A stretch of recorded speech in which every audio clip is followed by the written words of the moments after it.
Hello, welcome back to my channel. ಇವತ್ತು ಕರಿಬೇವಿನ rice ಮಾಡ್ತಾ ಇದ್ದೀನಿ. ನಿಮಗೆ ತಿಳಿದಿರೋ ಹಾಗೆ ಕರಿಬೇವು ಆರೋಗ್ಯಕ್ಕೆ ತುಂಬ ಒಳ್ಳೆಯದು. ಕಣ್ಣಿಗೆ, ಹೇರ್ಗೆ ಎಲ್ಲದಕ್ಕೂ.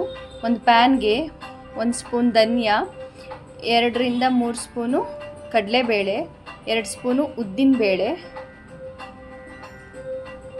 1/4 ಸ್ಪೂನಷ್ಟು ಜೀರಿಗೆ, 1/4 ಸ್ಪೂನಷ್ಟು ಮೆಣಸು, 8 ರಿಂದ 10 ಖಾರ ಮೆಣಸಿನ್ಕಾಯಿ, 3 ರಿಂದ 4 ಬ್ಯಾಡಗಿ ಮೆಣಸಿನ್ಕಾಯಿ ಎಲ್ಲವನ್ನು 1 ನಿಮಿಷ ಅಷ್ಟೇ ಇದನ್ನು ಈ ರೀತಿ ಡ್ರೈ ರೋಸ್ಟ್ ಮಾಡ್ಕೊಳ್ತಾ ಇದ್ದೀನಿ. ಇವಾಗಲೇ ಎಲ್ಲ ಫುಲ್ಲು ರೋಸ್ಟ್ ಆಗಬಾರ್ದು. ಇದಕ್ಕಿನ್ನೂ ತುಂಬ ಸಾಮಗ್ರಿ ಹಾಕೋದಿದೆ. ಈಗ ನಂತರ ಇಲ್ಲಿ ನಾನು 2 ಸ್ಪೂನು ಎಳ್ಳನ್ನ ಇದಕ್ಕೆ ಸೇರಿಸಿ ಇದನ್ನು ಕೂಡ 1 ನಿಮಿಷದಷ್ಟು ರೋಸ್ಟ್ ಮಾಡಿ, ಈಗ 1 ಕಪ್ನಷ್ಟು ಕರಿಬೇವನ್ನ ವಾಶ್ ಮಾಡಿ ಡ್ರೈ ಮಾಡಿ ಇಟ್ಕೊಂಡು ಇದಕ್ಕೆ ಸೇರಿಸ್ಕೊಳ್ತಾ ಇದ್ದೀನಿ. 1 ದೊಡ್ಡ ನಿಂಬೆಹಣ್ಣಿನ ಗಾತ್ರದಷ್ಟು ಹುಣಸೆಹಣ್ಣು, ಬೆಲ್ಲ, 1 ಸ್ಪೂನ್ ಹಿಂಗು. ನೋಡಿ, ಇವೆಲ್ಲವೂ ನಾವು ಫ್ರೈ ಮಾಡ್ಕೊಳ್ಳೋ ಅಷ್ಟರೊಳಗೆ ಎಲ್ಲ ಕರೆಕ್ಟ್ ಅದಕ್ಕೆ ಫ್ರೈ ಆಗಿಬಿಡುತ್ತೆ. ಕರಿಬೇವನ್ನ ಈ ರೀತಿ ಪ್ರೆಸ್ ಮಾಡಿದಾಗ ಈ ರೀತಿ ಕ್ರಿಸ್ಪಿಯಾಗಿರಬೇಕು, ನೀರಿನಂಶ ಇರಬಾರ್ದು. ಇದಕ್ಕೆ ತಣ್ಣಗಾದ್ಮೇಲೆ 3 ಸ್ಪೂನು ಉಪ್ಪನ್ನು ಸೇರಿಸಿ ಈ ರೀತಿ ಗ್ರೈಂಡ್ ಮಾಡ್ಕೊಳ್ತಾ ಇದ್ದೀನಿ. ಇದನ್ನು ತಣ್ಣಿದ ನಂತರ ಒಂದು ಏರ್ಟೈಟ್ ಬಾಕ್ಸ್ಗೆ ಹಾಕಿಟ್ಕೊಂಡ್ರೆ ನಾವು ಯಾವಾಗ ಬೇಕೋ ಆವಾಗ ಆರಾಮ್ಸೆ ಇದನ್ನು ರೈಸ್ಗೆ ಹಾಕಿ ಸ್ವಲ್ಪ ತುಪ್ಪ ಹಾಕಿ ತಿನ್ಬೋದು. ಕರಿಬೇವು ಆರೋಗ್ಯಕ್ಕೆ ತುಂಬ ಒಳ್ಳೆಯದು, ತುಂಬ ವಿಟಮಿನ್ಸ್ ಮಿನರಲ್ಸ್ನ ಹೊಂದಿದೆ. ಈ ರೀತಿ ಮಾಡಿಟ್ಕೊಂಡ್ರೆ ಡೈಲಿ ಸ್ವಲ್ಪ ಬಳಸ್ಬೋದು.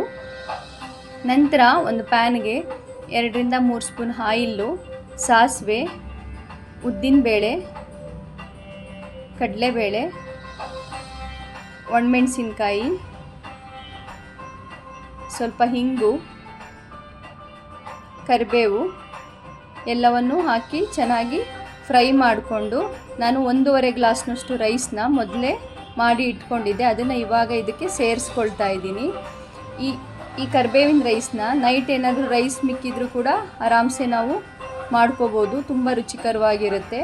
ಇದನ್ನು ಈಗ ಸ್ವಲ್ಪ ಫ್ರೈ ಮಾಡಿದ ಮೇಲೆ ರುಚಿಗೆ ತಕ್ಕಷ್ಟು ಉಪ್ಪು, ಕೊತ್ತಂಬರಿ ಸೊಪ್ಪನ್ನ ಹಾಕಿ ಮಾಡಿಟ್ಕೊಂಡಂಥ ಪೌಡ್ರಲ್ಲಿ ನಾನೀಗ 3 ಸ್ಪೂನಷ್ಟೇ ಇದಕ್ಕೆ ಸೇರಿಸಿ ಮಿಕ್ಸ್ ಮಾಡಿ ನೋಡ್ತಾ ಇದ್ದೀನಿ. ಇನ್ನೂ ಸ್ವಲ್ಪ ಬೇಕಂದರೆ ಹಾಕ್ಕೋಬೋದು, ಫುಲ್ ಸೇರಿಸೋದು ಬೇಡ. ಈಗ ಫ್ರೈ ಮಾಡಿಟ್ಕೊಂಡಂತಹ ಕಡಲೆ ಬೀಜನ ಇದಕ್ಕೆ ಸೇರಿಸಿ ಚೆನ್ನಾಗಿ ಮಿಕ್ಸ್ ಮಾಡ್ಕೋಬೇಕು. ಕರಿಬೇವು ಆರೋಗ್ಯಕ್ಕೆ ತುಂಬ ಒಳ್ಳೆಯದು. ಇದು ಫ್ಯಾಟ್ನ ಕೂಡ ಬರ್ನ್ ಮಾಡುತ್ತೆ, ಡಯಾಬಿಟೀಸ್ ಇರೋರಿಗೆ ಡಯಾಬಿಟೀಸ್ ಕಂಟ್ರೋಲ್ ಮಾಡುತ್ತೆ. ಫ್ಲೇವರ್ ತುಂಬ ಚೆನ್ನಾಗಿರುತ್ತೆ.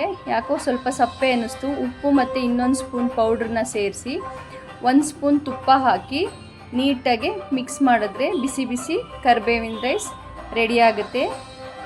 ಆರೋಗ್ಯಕರವಾದ ಕರಿಬೇವಿನ ರೈಸ್. ನಿಮ್ಗೆ ಹೇಗೆ ಅನ್ನಿಸ್ತು ಈ ರೆಸಿಪಿ ತಿಳಿಸಿ.